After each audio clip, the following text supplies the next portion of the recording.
మరి సజ్జల రామకృష్ణారెడ్డి ఏమో చంద్రబాబు నాయుడు సీఎం చేయడానికి వచ్చింది ఆవిడ అని చెప్తూ అంటున్నారు కదా. తదాస్తు.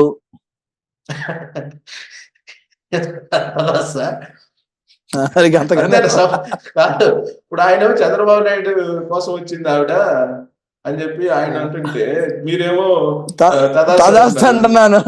అదే జరగాలని కదా ప్రజలను కోరుకునేది. మీకు చంద్రబాబు నాయుడు గారు ముఖ్యమంత్రి, చంద్రబాబు నాయుడు గారు ముఖ్యమంత్రి కావడం కన్నా మాకు ఇబ్బంది ఏముంది? అదే కదా మాకు. చంద్రబాబు నాయుడు గారు ముఖ్యమంత్రి అయితే చాలు మాకు. ఎవరేమైతే ఎవరు సహకరిస్తే ఏమవుతుంది మాకు? తదాస్తు అంటాం కదా.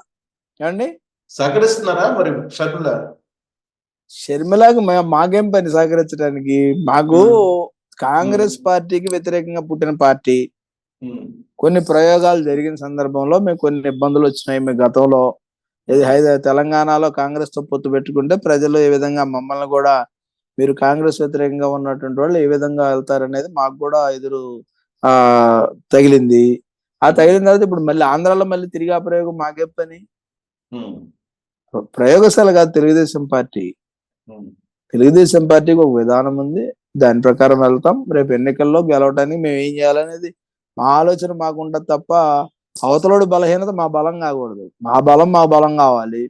ప్రజలు పడుతున్నటువంటి ఇబ్బందులని మేము ఏ విధంగా అడ్రస్ చేస్తాం అనేది కావాలి. సో ప్రభుత్వ వ్యతిరేక ఓటు చీలిపోకుండా ఉండడానికేమో మీరు ప్రయత్నం చేస్తున్నారు. పవన్ కళ్యాణ్, తెలుగుదేశం ఇవన్నీ ప్రయత్నం చేస్తుంది. ఇప్పుడు షర్మిల వచ్చిన కారణంగా ప్రభుత్వ వ్యతిరేక ఓటు చీలిపోదా? ప్రభుత్వానికి అనుకూలంగా ఉన్నోడు చీలిపోద్ది. రాజశేఖర రెడ్డి అభిమానులు కదా, ఆమె ఏమంటుంది? ఇందిరాగాంధీ రాజ్యం తెచ్చనట్లేదు. జగన్మోహన్ రెడ్డి అప్పుల గురించి మాట్లాడుతా ఉంది.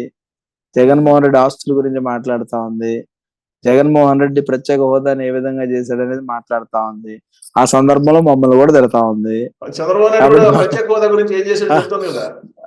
అదే మమ్మల్ని కూడా తిడతా ఉంది అంటున్నాను కదా. నేను అనేది ఆమె లక్ష్యం చాలా స్పష్టం.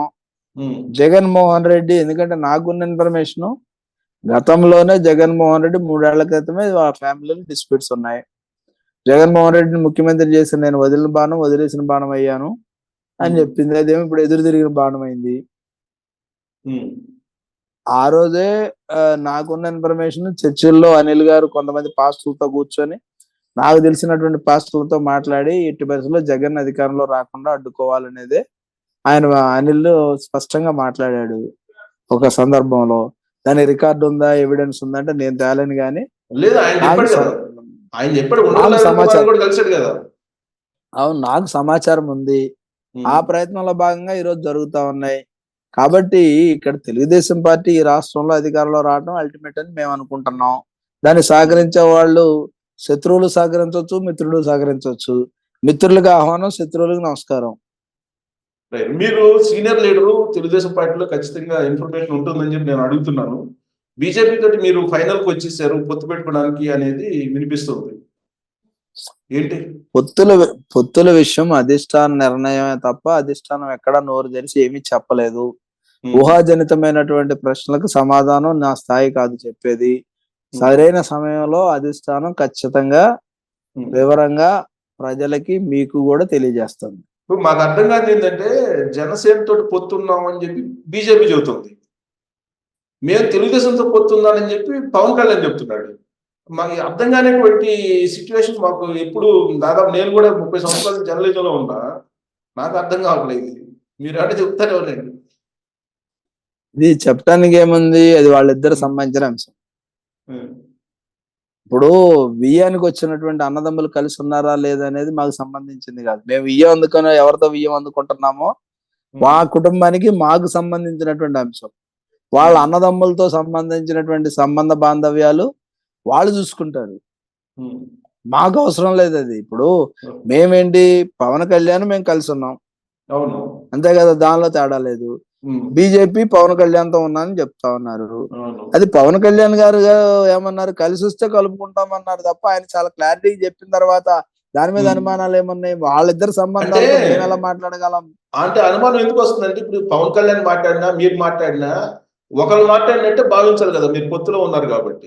ఎవరు మాట్లాడినా ఇప్పుడు పవన్ కళ్యాణ్ గారు ఏం మాట్లాడారు, బీజేపీ కలిసి వస్తే కలుపుకుంటాం. అవును, మరి దేనికి ఏ స్టేట్మెంట్ కి మనం స్టిక్ అవ్వాలి?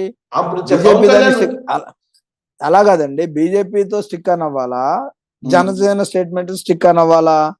మాతో కలిసి ఉన్న వాళ్ళతోనే కదా మేము స్టిక్ అని అయ్యేది. ఆ. మేము జనసేన ఏం చెప్తే అదే కదా, మా మిత్రుడు ఏది చెప్తే మేము అది వింటాం. అంటే దాని అర్థం కలిసి మిత్రత్వంలో వస్తే మీరు కలిసి వస్తే బీజేపీని కలుపుకొని పోతారు కదా మరి మీరు ఆ లెక్కన, అంతేగా? అది పొత్తు ధర్మం అండి. పొత్తు ధర్మంలో ఇప్పుడు ఉమ్. వాళ్ళు వచ్చి మమ్మల్ని కూడా కలుపుకోండి అంటే అధిష్టానం నిర్ణయం తీసుకుంటుంది. ఉమ్. జవహర్ అనేవాడు తీసుకోడు అది. కాదు కదా, అది పవన్ కళ్యాణ్ చంద్రబాబు చెప్పేశారు కదా. పవన్ కళ్యాణ్ చెప్పినా, చంద్రబాబు నాయుడు గారు పవన్ కళ్యాణ్ కూర్చొని నిర్ణయం తీసుకున్న తర్వాత వాళ్ళు వస్తున్నారనే సమాచారం ఆయన తీసుకొచ్చి మా నాయకుడికి అప్పచెప్తే, మా నాయకుడు ఏ నిర్ణయం తీసుకుంటే దానికి కట్టుబడి ఉంటామే మేము. ఓకే.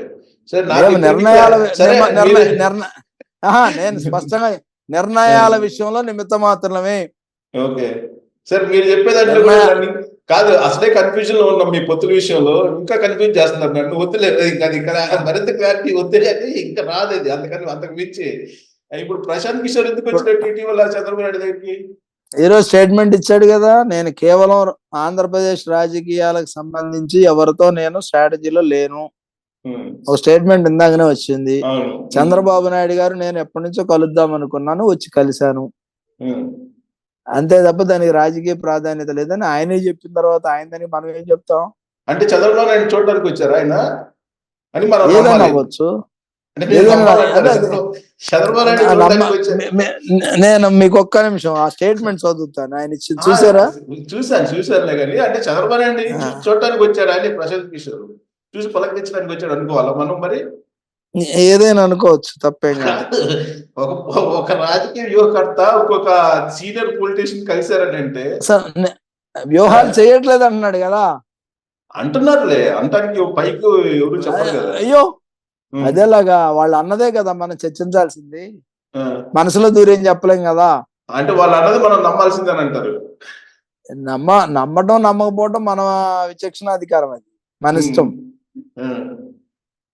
నేనైతే నమ్ముతున్నా, మీరు నమ్మట్లేదేమో, దానికి నాది బలవంతంగా కాదు. జవహర్ గారు స్పెషల్ ఫ్లైట్ వేసుకొని లోకేష్ తెలుగుదేశం పార్టీ దగ్గరుండి తీసుకొచ్చారని అంటే కేవలం చంద్రబాబు నాయుడు చూడటానికి పరామర్శించడానికి వచ్చారని చెప్పి అనుకోవాలా?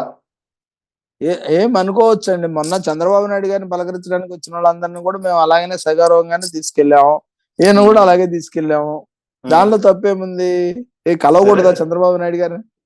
ఇప్పుడు షర్మిల గారు వచ్చారు, ఆహ్వానించలేదా మేము ఇంటికి? అంతేనండి, గిఫ్ట్ ఇచ్చారు, గిఫ్ట్ తీసుకున్నారు, అన్ని మామూలు అండి. రాజకీయాలు అన్న తర్వాత మామూలు కాదు, ఈసారి కొత్త కొత్త రాజకీయాలను చూపిస్తున్నారు మీడియాకి, ప్రజలు. లేదండి, రేవంత్ రెడ్డి గారు కేసీఆర్ ని కలిసిన సందర్భంలో అది కాంతి ఏదన్నా ఇది అవుతుందా? పరామర్శలండి అవి. అంతేనంట. సో ఇది షర్మిల గిఫ్ట్ ఇవ్వటం కూడా కొత్త వరవడా? అని కాదండి, క్రిస్మస్ కానుక అనేది క్రిస్టియన్ ఎవరైనా సరే చుట్టుపక్కల వాళ్ళకి గాని, తన ఇష్టమైన వ్యక్తులకు గాని, లేకపోతే ఎవరికైనా ఇస్తారు. అది క్రిస్మస్ అనేది దానికి, క్రిస్మస్ కానుక అనేది దానికి ప్రత్యేక పేరు. అది ఆ గిఫ్ట్ మాకు, అవునండి, మాకు ఇప్పుడు మా భువనమ్మ గారు మాకు దీపావళి గిఫ్ట్లు పంపుతారు అందరికి. అలాగే ఏమో అందరికి పంపింది రాష్ట్రం మొత్తం, మాకు ఒక్కడికి ఇవ్వలేదు కదా. మాకు ఒక్కడికి ఇస్తే మీరు అనుమానించాలి. ఎవరికి ఇచ్చినా ఇబ్బంది లేదు, కానీ డైరెక్ట్ లోకేష్ మాకు ఇస్తేనే వచ్చింది మీకు ఇబ్బంది. న్యూస్ ఇబ్బంది కాదు, ఇబ్బంది కాదు. లోకేష్ పంపించడం న్యూస్ కదా, ఇబ్బంది ఏముంది? న్యూస్ మేకర్స్ వాళ్ళు, న్యూస్ వాళ్ళకి ఎవరు కలిసినా న్యూస్ అవుతుంది అది. దానికి ఎప్పుడు లేని క్రిస్మస్ కి ఇన్ని క్రిస్మస్లు అయిపోయిన తర్వాత ఇప్పుడు ఈ క్రిస్మస్ గుర్తు రావడం న్యూసే కదా. అలా కాదండి, ఇప్పుడు ఉమ్మడి కుటుంబంలో ఉన్న తర్వాత పిలవకపోవటానికి వాళ్ళకు ఉన్నటువంటి కుటుంబంలో ప్రాధాన్యత ఒకటి ఉంటది. ఆమె పూర్తిగా బయటకు వచ్చి ఆమెకంటూ సొంత కాపురం పెట్టుకున్నాక, ఆమె గృహప్రవేశం చేసుకున్నాక, ఆమె గృహప్రవేశం కానుక అందరికి ఇచ్చింది అనుకోండి, అది తప్పు ఎలాగవుతుంది? ఆల్రెడీ గృహప్రవేశం చేసి 3 సంవత్సరాలు అవుతుందా? అవును, ఎప్పుడన్నా అప్పుడు తెలంగాణ నాయకురాలు, ఇప్పుడు ఆడబిడ్డ, ఇప్పుడు ఏడబిడ్డ. అర్థమైంది. Okay, done done. ఇప్పుడు మరి ప్రశాంత్ కిషోర్ ఊరికి వచ్చారని చెప్పి అనుకోవాలి అయితే. సో ఆయన వెళ్తూ చంద్రబాబు నాయుడు గారిని కలిసి వెళ్తూ ఆయన ఒక ట్వీట్ చేశారు. ఐపాక్ నుంచి మేము ఇప్పటికి కూడా జగన్మోహన్ రెడ్డికి సపోర్ట్ చేస్తున్నాం అని చెప్పి ఒక ట్వీట్ చేశారు ఐపాక్ అకౌంట్ నుంచి. ఇప్పుడు ఆయన ఒక అరగంట ముందే స్టేట్మెంట్ ఇచ్చాడండి. ఉమ్, ఎగ్జాక్ట్ గా నేను ఎందుకు వచ్చాననే దాని మీద నేను క్లారిటీతో ఉన్నప్పుడు దాన్ని అనుమానించడం, దాన్ని చేసినందువల్ల ఇప్పుడు ప్రశాంత్ కిషోర్ చంద్రబాబు నాయుడు గారిని కలిసినందువల్ల మీతో మాకు పని ఉంటుంది. ఆయన స్టేట్మెంట్ ఇచ్చాడు, నేను ఏమి స్ట్రాటజీస్ చెప్పట్లేదని. సో కలిసినందువల్ల ప్రయోజనం ఏముంటది? ఓకే ఫైనల్ ప్రయోజనం లేని దాని గురించి మన డిస్కషన్. ఓకే ఫైనల్ గా వైనాట్ చెప్పండి. పులివెందులా లేదంటే వైనాట్ 160నా? వైనాట్ పులివెందులండి. ఓకే వైనాట్ పులివెందులు అంటే 160 తోటి కూడిన వైనాట్ పులివెందులా?